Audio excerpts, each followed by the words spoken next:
কড়াই গরম হয়ে গেছে, এখন তেল দিলাম।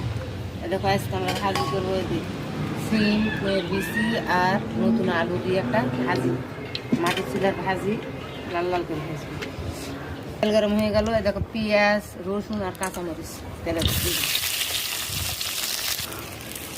দেখো পেঁয়াজ, কাঁচামরিচ, রসুন এগুলো লাল লাল হয়ে আসছে। এখন গোটা জিরা দিলাম, আলুতে গোটা জিরা দিচ্ছি। সব ভাজা হয়ে গেছে, এখন আমি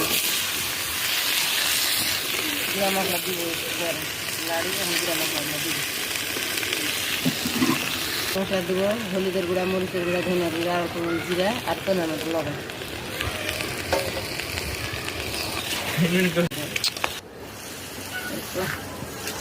ভাজি প্রায় হয়ে আসছে, নাড়াচাড়া করে নিই, নিচে লেগে গেলে আবার ভালো লাগে, লাল লাল করে সাজিয়ে নামাইতে হবে। এই তো হয়ে গেল আমার